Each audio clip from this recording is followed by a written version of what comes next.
രമേശിന്റെ അളിയന്റെ കല്യാണത്തിന് അളിയനേക്കാളും ടോപ്പാണ് പറഞ്ഞിട്ട് റെന്റിന് സാധനം എടുക്കാൻ വന്നു. റെന്റിന് എടുത്തിട്ടായാലും ഞങ്ങൾ ടോപ്പ്. കല്യാണ പേര് പോയ കല്യാണ ചെറുക്കനാണോ മരണ വീട്ടിൽ പോയ മയ്യത്താവണോ അങ്ങനത്തെ കോര എന്തൊക്കെയാ മൈൻഡ്. ഞാൻ കുറച്ച് രാജസ്ഥാനി ടച്ച് പിടിച്ചാലാന്നല്ലോ. ഇവിടെ ആണെങ്കിൽ ഷൂസ് ഒക്കെ റെന്റിന് ഇട്ടു. രാജസ്ഥാനി ടച്ച് പിടിച്ചപ്പോ മറ്റാ മറക്ബർന്നും തോണിയിലെ പുഷാനായിട്ട് പോലെ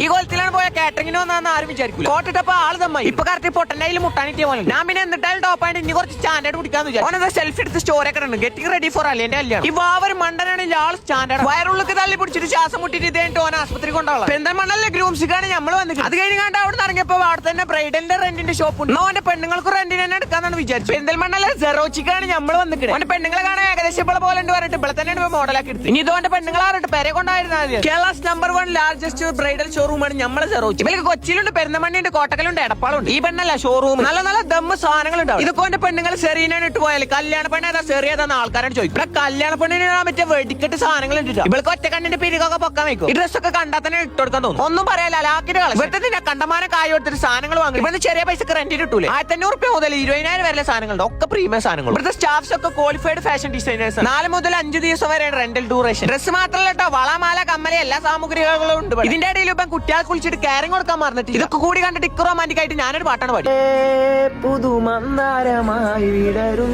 ബാക്കി നാളെ